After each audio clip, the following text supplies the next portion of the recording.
Good afternoon, everyone, and welcome to Conversations for a Centenary, a three-part series in which we will take a look at the lives of three towering figures in the organ and church music world who celebrate 100 years in 2021. The subject of our webinar today is Richard Wayne Dirksen, and our special guests are Mark Dirksen and Neal Campbell. My name is Frank Crozio, and I serve as director of the Committee on Continuing Professional Education, which is sponsoring this series of webinars. On behalf of the committee members and the National Counselor for Education, Vincent Carr, we welcome you. A few words about our webinar format today. Our presentation will last about 40 minutes and will be followed by a question and answer session. You may submit your questions by accessing the Q&A box, which is at the bottom of your Zoom screen to the right of center.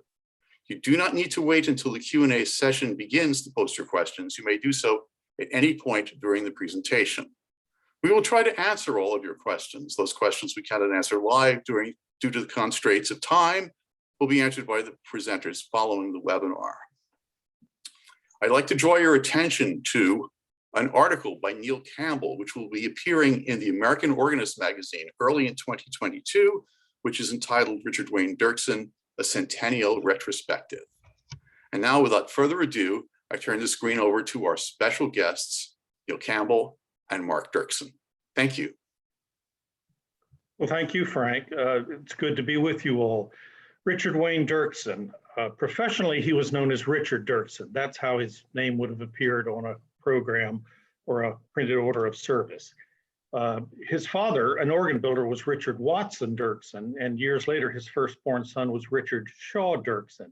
So to family and friends and everyone associated with the cathedral and colleagues, he was known as Wayne, and that's likely how Mark and I will refer to him here. The briefest biographical overview of Wayne's life would read something like this.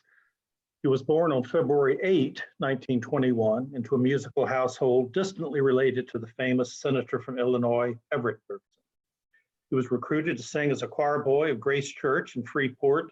His parents soon followed him there as parishioners. In high school, he excelled in instrumental music, but he planned to pursue a career in the ministry and received a scholarship for that purpose. Music, however, was a stronger calling, and he studied with Hugh Price, who had been one of Virgil Fox's teachers, to prepare himself for auditions to the leading conservatories. So it was that he won a full scholarship to Peabody Conservatory in Baltimore in 1940 to study with Virgil Fox. While a student there, Paul Calloway recruited him to be his assistant at Washington Cathedral in 1942. Calloway had been at the cathedral only 3 years at that time, and Wayne was his first assistant. World War II intervened, and both Dirksen and Calloway saw active duty in the Army. After the war, they were reunited at the cathedral, and Wayne stayed there in varying capacities until he retired 49 years later.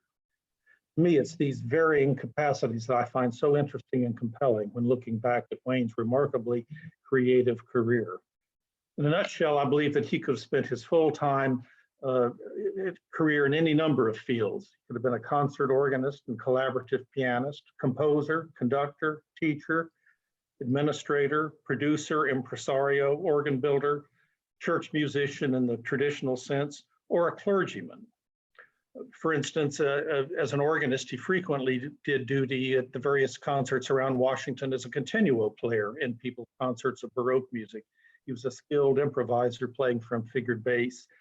And he also collaborated with some of the principal players of the National Symphony in their concerts and recordings around town.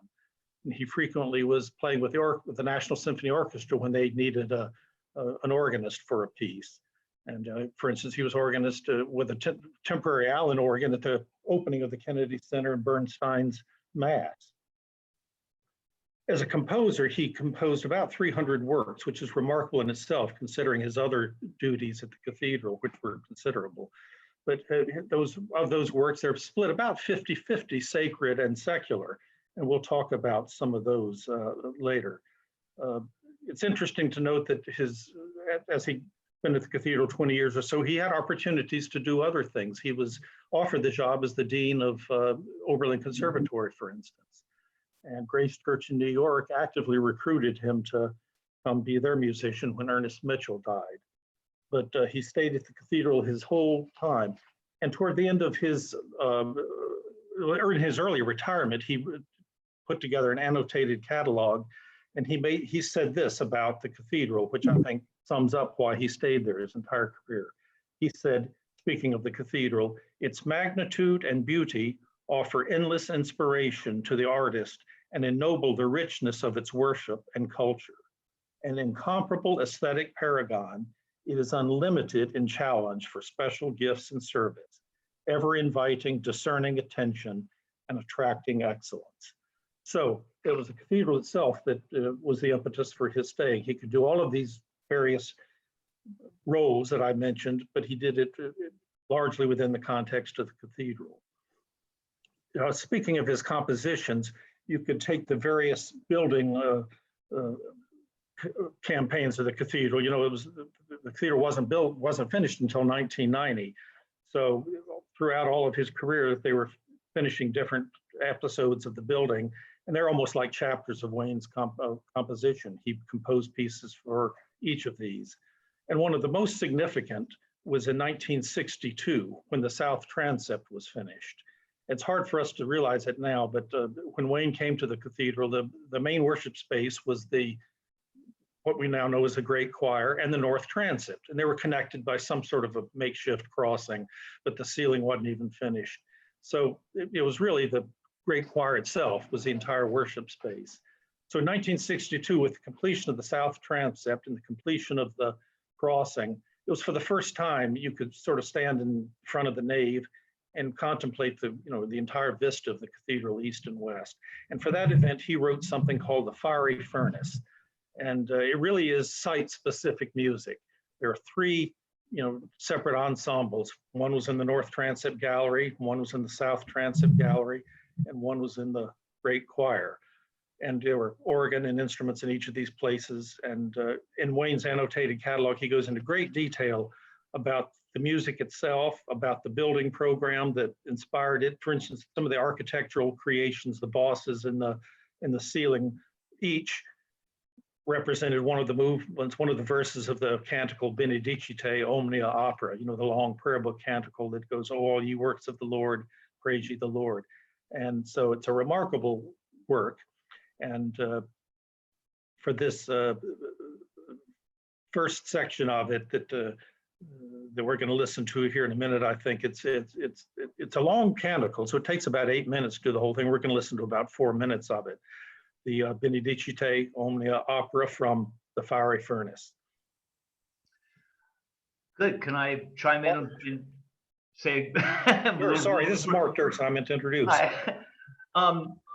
Thank you, Neal. And you have a especially personal connection with this piece, don't you? Well, as it turns out, my family moved to Washington in 1959 from North Carolina, and my parents would take us to the usual sightseeing sites. And one remember vividly, one Saturday afternoon, they took me to the cathedral, and the security wasn't what it is now, and you could more or less wander around at will. And we found our way up to the South Transept, and there was music everywhere. Just some obvious rehearsal was going on. And up in the South Transept was a group of instrumentalists and percussionists, and a small man was in charge, and they kept going over and over and over the opening with this tambourine and the thing. And of course, what I later realized, I'd stumbled in on a rehearsal of the Fiery Furnace, right at that very spot where we're going to begin this. So, really a remarkable personal connection there. And as Neal said, the whole canticle's the canticle's about 8 minutes. We've cut it down to about 4.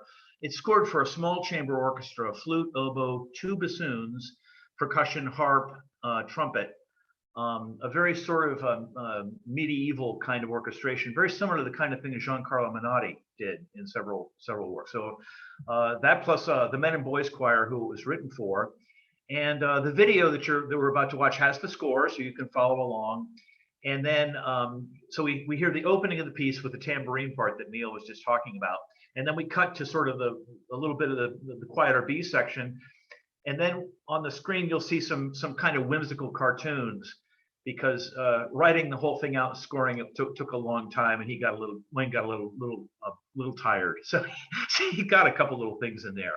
So here it is, the Benedicite. Let me do my screen sharing special thing here, and we can listen to it.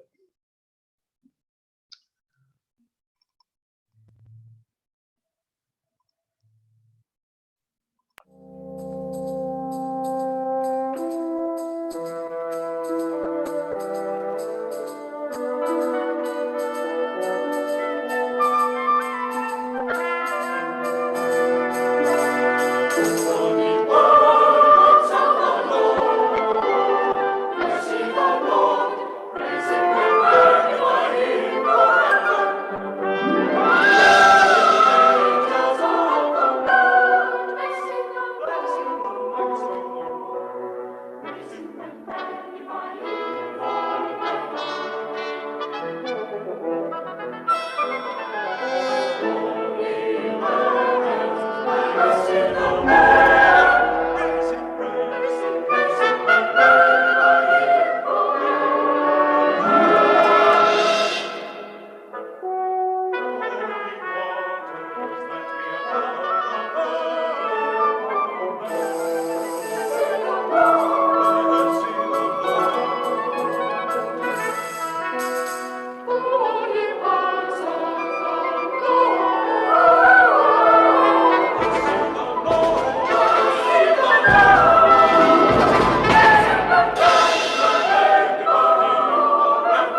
whenever people talk about Wayne's music, there's always some discussion about who had influenced him and what was it like. He was really quite original in many ways. I don't discern any obvious mimicking of any one composer. But it's interesting to note that one of Wayne's jobs was to be the rehearsal accompanist for the Cathedral Choral Society. In the year leading up to this, 1962, he'd accompanied works including the Threnody of Stravinsky, the Requiem of Hindemith, which Hindemith himself came to conduct, and Walton's Belshazzar's Feast. I think you can sort of see influence of all of that in there. And Mark pointed out the other day that Wayne also conducted something called the Doctors Orchestra of Montgomery County or something like that. You know, all of these outfits in those days, these civic organizations used to have all sorts of choruses and orchestras as enrichment program for their employees. And Wayne conducted some orchestra, and they actually did the Concerto for Orchestra of Bartók.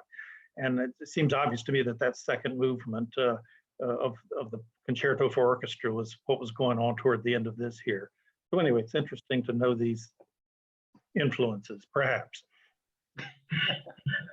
There's no question his affection for mixed meters and sprung rhythms and sprightly, bright rhythmic gestures, which that piece really does. I mean, the whole piece is in that quick three. It's also pretty interesting to see how he avoids hemiola, because he starts out using hemiola, and then it's pretty clear about 40 or 50 bars into it. It's like, well, I've done that trick. What else can I do in three? And he does, and it's really quite. So that's a different study in itself. But yeah, lifetime in music, and at the very heights of music making with Paul Calloway at the Cathedral. It's also interesting, to my way of thinking, the Cathedral Choral Society did a lot of works of Sowerby. Wayne knew Sowerby, and they even did the Delius. It was called the Requiem of Delius. And his style doesn't seem to owe any homage to that trajectory of musical composition. It seems more from the Stravinsky side of things, to me anyway. This is an interesting thing when we get into looking at the website that Mark developed, rwdirksen.com. You'll see there's been quite a bit of scholarship about Wayne, particularly his hymn tunes, and one full-length biography, a draft form anyway. Yep. And but they're really, I think, out there for some theoretician or composition PhD. There's a study out there of Wayne's compositional style. As church musicians, we tend to know his sacred things and his hymns, but there's an awful lot of music he did in the popular fields. He hadn't planned a career in the church at all. When he was in the Army, it was his intent to go to Broadway and compose and perform there. It was only sort of a fluke after the war. Ellis Farley was a man who had filled in for him and Paul during the war. And I believe Farley got ill before Paul returned. And so the cathedral called Wayne and said, can you come help us out? And of course, after the war, the people were entitled to come back and reclaim their positions that they'd held before the war. So Wayne went, and we know now how it ended up. That wasn't his intent. And after he'd been at the cathedral for a while, in my article, I talk about how typically an assistant organist in a position like that stay 2 or 3 years and move on to something else. So it was a bit of an anomaly that he stayed as long as he did. He himself talked about in one of his interviews getting assistantinitis, he called it. It said he involved a lot of page turning for Paul Calloway.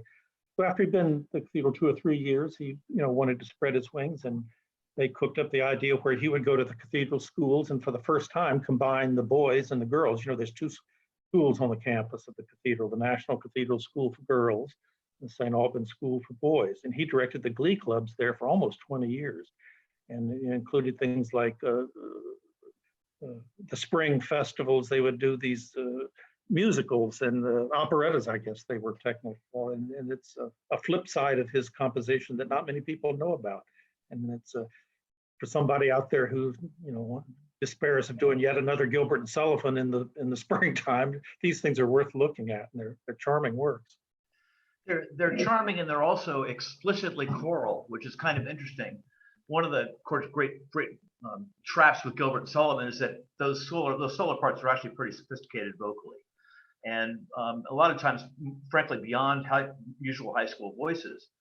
But Wayne's philosophy for the operas that he and my mother composed was very much everybody gets on stage and everybody participates. So it's not really heavy on lead roles and big sort of soubrette kinds of things.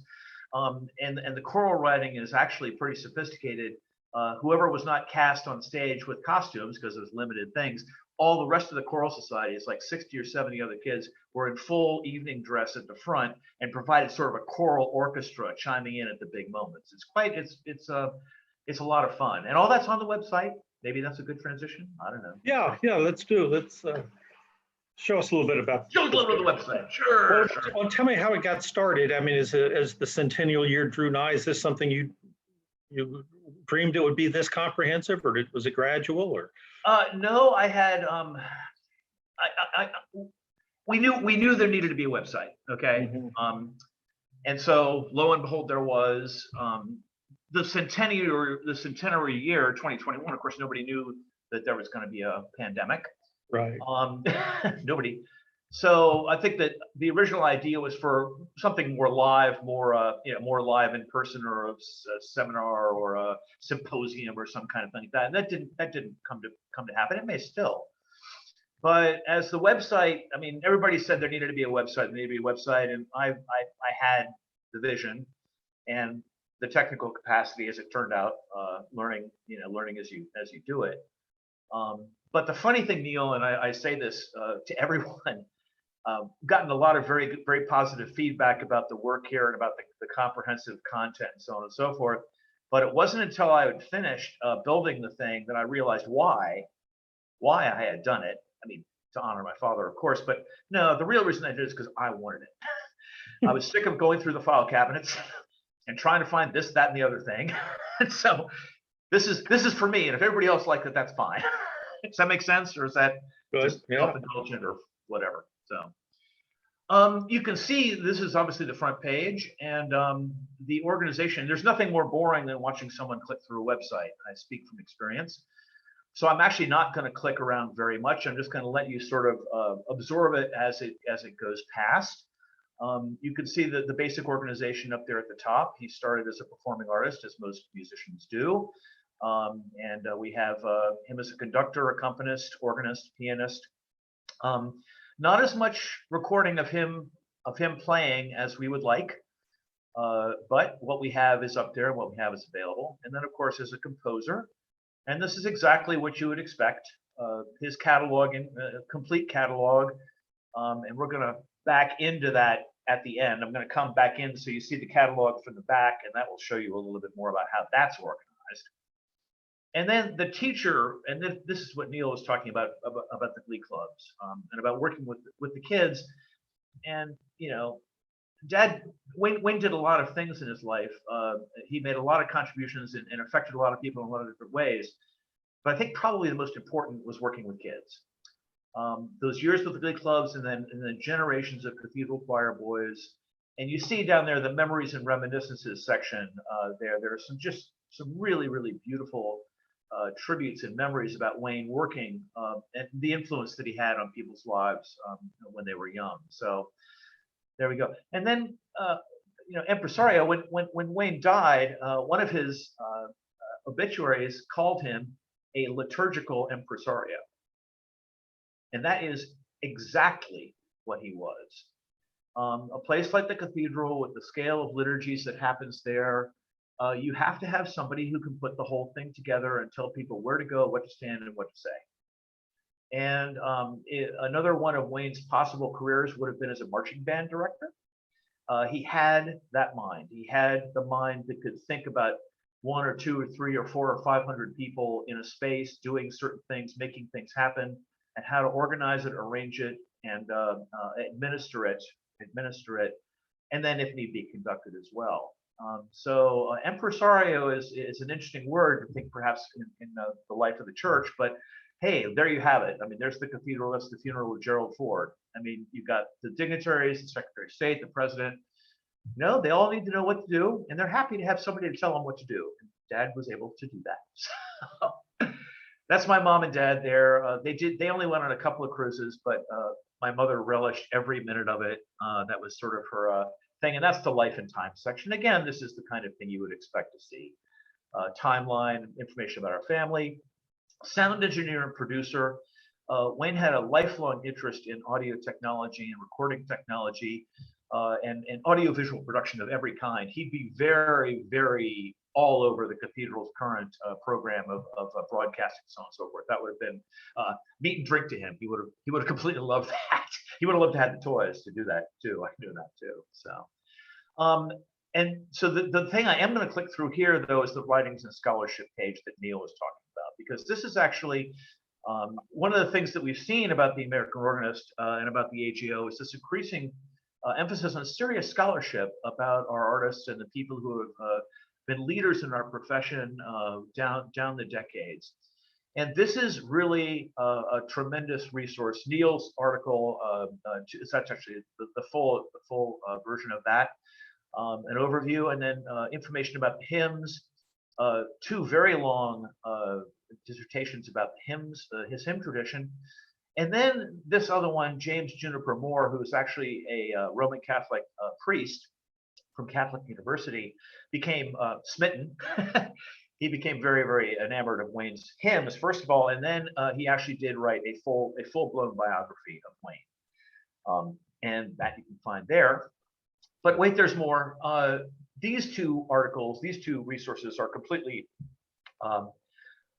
they're available, but you can get them right here. And the first is exactly what it says in the tin, A Musical History of the Washington National Cathedral. And that is a comprehensive document that says everything that you need to know about the Cathedral Music Department, its resources, its execution, its place in the ministry of the cathedral for those almost 100 years there. And then Mr. Hendricks, a history of the boy choir, Cathedral Boy Choir.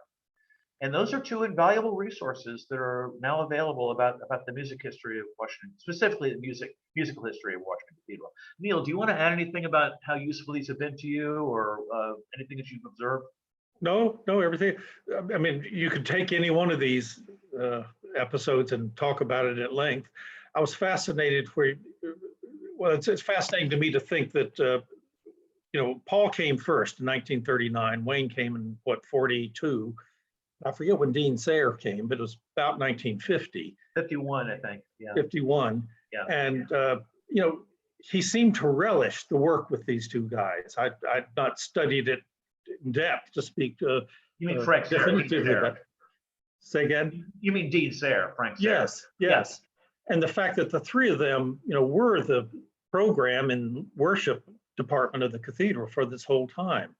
And, Dean Sayre was sort of the chief iconographer. He's the one that decided or spearheaded the move to build the tower, for instance, when they got to that point in the building program. Do we do like St. John the Divine and go ahead and build the nave, in which case the tower probably never would have been built, but right.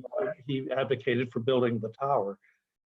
But the way those 3 sort of tackled the whole thing themselves to one way or another. For instance, the tower at the cathedral that was such a big impetus in 1964 when they dedicated the tower. That was an unbelievable dedication festival. But the tower of the cathedral is the only tower in the world that has a carillon and a 10-bell ring. Now, I think it was you that was telling me that Dean Sayre wasn't particularly enamored of the carillon. He'd gone to Union Seminary in New York and had been in the shadow of the Riverside Carillon. He wasn't too enamored of these bells playing hymn tunes and things like that.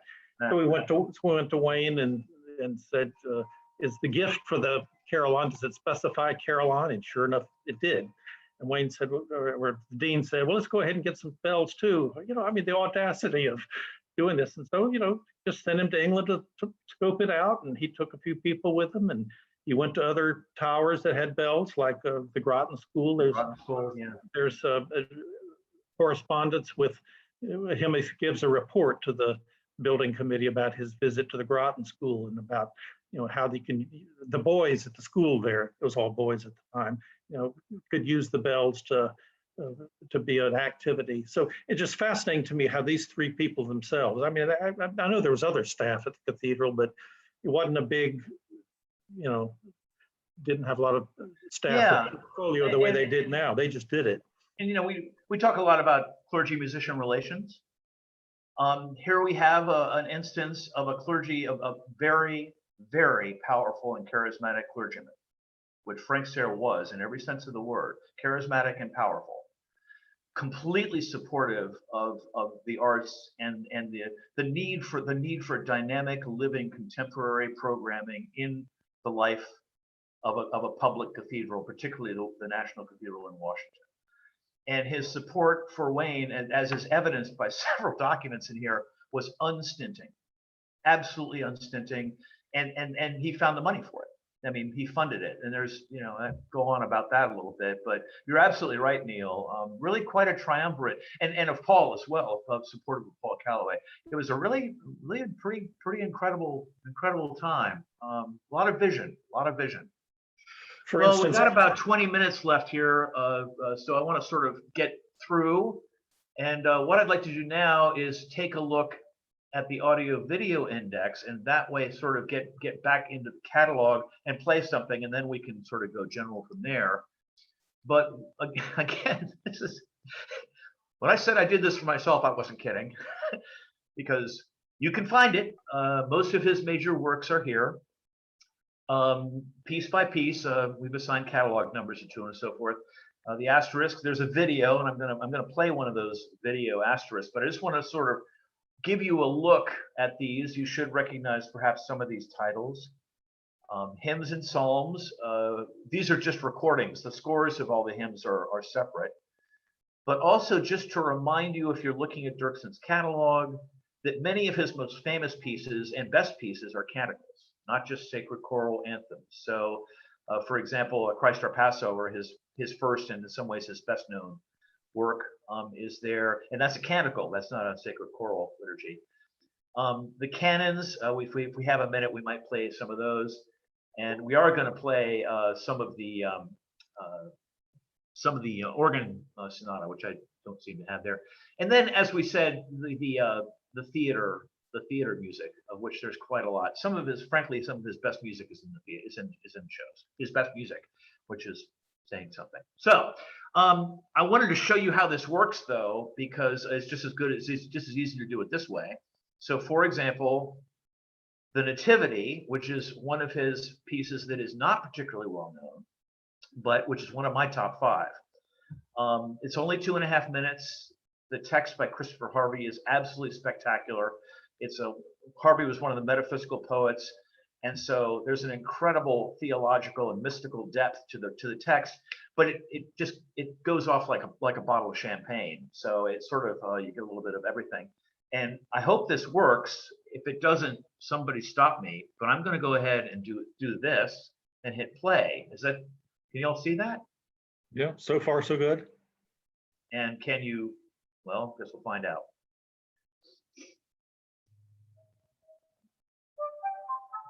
You hear that? Yes.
2 minutes and 30 seconds, 2.5 minutes.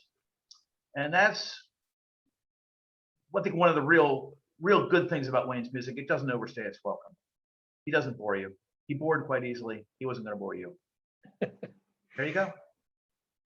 So, Well, we said we're going to talk a little bit about your family. You're the youngest of four. Were you all musical?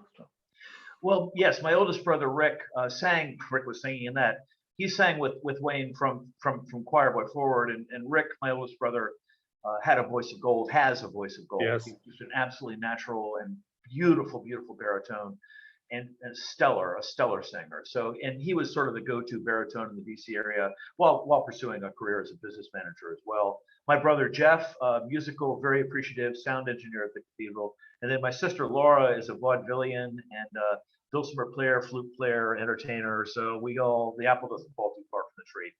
And you sang as a choir boy when I first knew you in those days. We didn't know each other like we do now, though. No. Did your mother work at the Cathedral too, do I recall, or? She did. She had an office position there for many years, secretary to the communications department, and writer and editor. Her forte was written English. She was a writer herself. And she had a lot to do with the operettas that your dad composed for the school. Could you just talk about those a little bit? Yeah, she and Dad collaborated on those, and she wrote the book. Dad wrote the lyrics, though. Dad had a gift for a doggerel, and exercised it freely. So they had a lot of fun putting those shows together. We're going to hear a clip of those. I don't know what else you've prepared. I didn't. No, I didn't actually prep anything from the operettas, and No, our time is waiting. We want to be sure we get in the organ thing. So I wanted to be Sure, sure. of course. Yeah. So, Well, let's go to those then. Some of the organ works that you have. Well, it's what is it? 340. This is what this is Wayne wrote an organ sonata. He really didn't write too much for the organ alone. He wrote a lot of organ accompaniments, but this is one of his works for solo organ, or one of the few works for solo organ. And Tom Sheehan recorded the last movement of it earlier this year as part of the Centenary Festival, and we're going to play you a clip of the last couple of minutes of this because it shows off the cathedral instrument, and it shows off a lot of things, including Tom Sheehan, because he's an amazing player. One point I want to make about the music, about this piece that you're about to hear, is that what's the sonata, Neal? Is it 1951 or 49? It's early, yeah. It's very early, well before the cathedral had any bells, well before the cathedral even thought of having any bells. So it's interesting to hear, and I think you'll be able to hear this, that the theme of this last movement is in fact a bell-like theme. I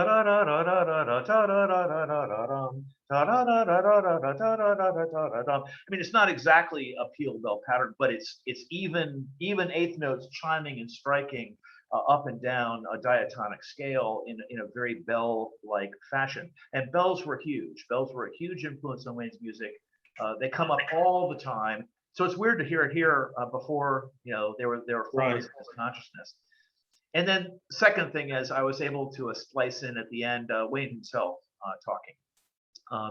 It's from a lecture that he gave late in his life to the National Cathedral Association. Just 25 seconds of him reacting, as it were, to this piece. So it makes for a very nice little clip. Should I go ahead and play it? Yeah, let's listen to that. What? I said, yeah, let's listen to it. Okay, let me put it far. While you're doing it, the business about the bells fascinates me. We know that later, where the interest with the bells came, but you're saying that this bell-like motif came before there were any bells at the cathedral. Was he always interested in bells, or do you have any idea where that came from? Or no, I have no idea where that came from at all. Yeah. Except just sonic imagination. I mean, I think he was attracted to the public nature of it. Yeah. There's nothing more public than being an organist, and there's nothing more public than bells. Yeah. And Dad was nothing if not unafraid of the public. I don't know. Let me see if I can't make this thing work, okay? Yeah, all right. This should be it.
How can I possibly convey to you what a privilege it is, and what a thrill to sit on that console and play that or any similar piece of music, and then as that last great chord goes away, to listen to that distribution of sound like golden waves going throughout, coming off of those various arches, and eventually almost 5 seconds later reaching that west balcony.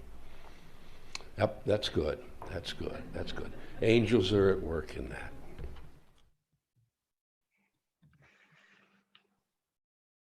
Yeah, I'm not going to argue with him. Hard to know what to say after that. That sums it up pretty well.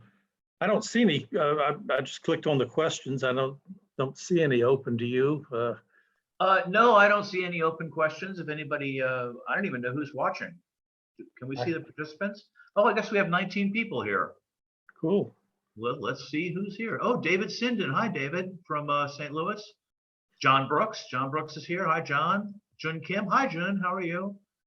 And Rick. Oh, my brother Rick is on. Too bad. And yeah, too bad I can't fold him in. But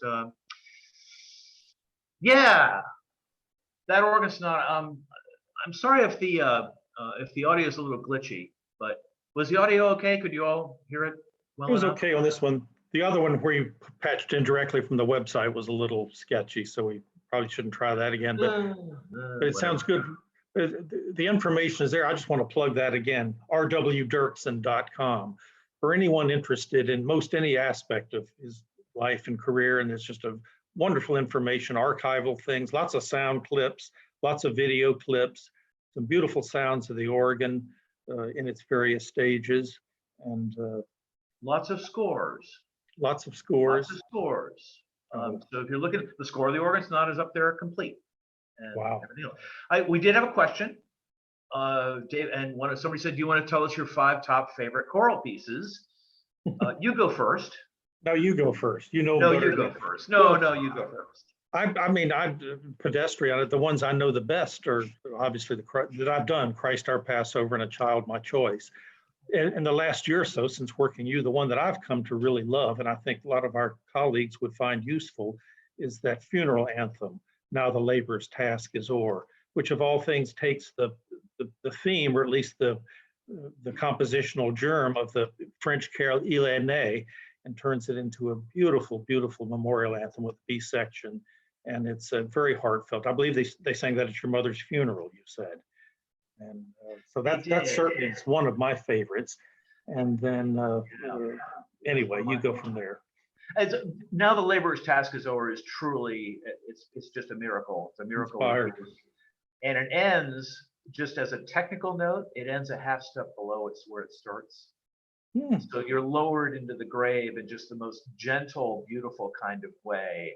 And you don't even, very, very typical of Wayne, you never even realize that he's done it. You never even realize that the key shift has happened. His ability to modulate subtly and far was pretty impressive. The Nativity, the piece that I just played, is seriously one of my five top pieces. Wayne's known for his Christmas music. His Christmas catalog is very deep indeed. Child My Choice, of course.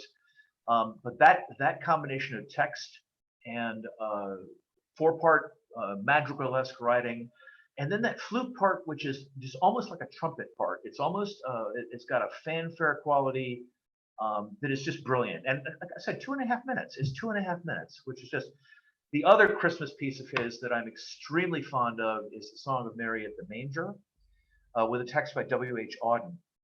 And it is, in fact, from Auden's Christmas Oratorio, and it's Mary's song as she's watching the baby Jesus sleep, and she asks the bitter question, why am I the one to teach his son to weep?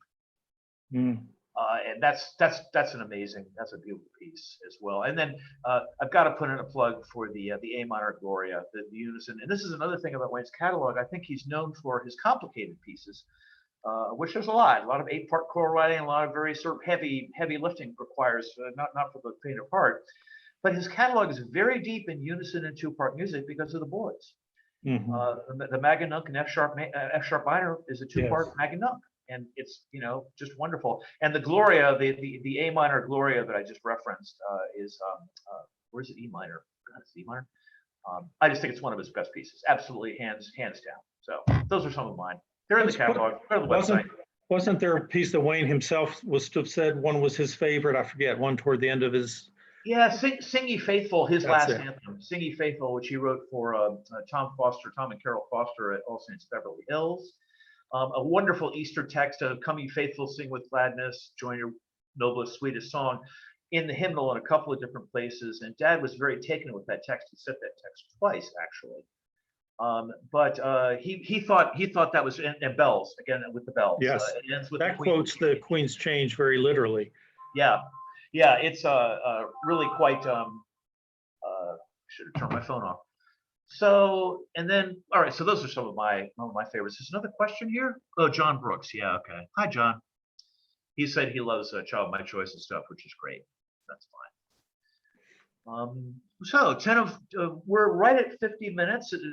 John, what happens next? Are we supposed to stop at 50 minutes, or? I think we could go just a little bit longer if you'd like. I'm supposed to chime in about 5 minutes till 4. So. If you want to just give us one more little insight, both of you, fascinating. I want to play another piece. I want to play one of the cannons. I want to play that video of the cannon. Oh, that'd be great. Yeah. These in the summer, Washington D.C. in the summer, no place for the faint of heart, and the senior cathedral staff disappeared. From Memorial Day to Labor Day, the dean and Paul Calloway were gone. And they were not coming back. The dean went to Martha's Vineyard, and Paul went and conducted opera at Lake George, and they left Dad in charge. So when the cat was away, the mouse was going to play. So he amused himself with the men's choir. All it was, the boys, of course, had the summer off. And so one year they did the canons on the 10 Commandments, the 10 Zehn Heiligen Geboten of Haydn, which are a very interesting set of canons. Men loved it, sang it great, and they insisted that he write some canons for them. So he did 2 sets, one of which is 12 on the 12 Proverbs, 12 proverbial canons, and then a set on Psalm 101. He set each verse of Psalm 101 in strict canonic form. For the Centenary, Heather Adelsberger, our colleague at Grace Church Silver Spring, took it upon herself to record them solo. And I think it speaks for itself. As a matter of fact, I know it speaks for itself. My song shall be of mercy and justice. To thee, O Lord, will I sing.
perfect ending. Speaks for itself. So. Well, it was an absolutely perfect ending. Thank you both so much. My name is John Romeri. I'm a member of the Committee for Continuing Professional Education. Part of our ongoing work is to create these videos, these webinars, these conversations of the centenary this particular time. On behalf of our whole committee, I thank you, Neal and Mark, for this incredible insight into what a giant we all knew, but all sorts of new things for us to go to explore. Thank you for that website. It's going to be amazing to do that. Well, for everyone, we invite you to join our final conversation in this series on November 22nd, when we will visit with Jeremy Feisel and Stephen Tharp about two very big giants in French music, Jean de Massieu celebrating a centenary of birth, and also Marcel Dupré, the 50th anniversary of his death. And so Jeremy and Stephen have both been doing the complete works in a series of recitals in St. Thomas in New York, and they will share a bit of that with us as they explore these two giants. So thank you again so much, Neal and Mark. It was just fabulous. Pleasure. Really a pleasure. This concludes our webinar for today. We thank you for joining us. We hope you'll be with us for the next one, the final one in this series, and for other projects of this great committee. Thank you so much for being with us, and good night. Bye-bye. Good night. Thank you.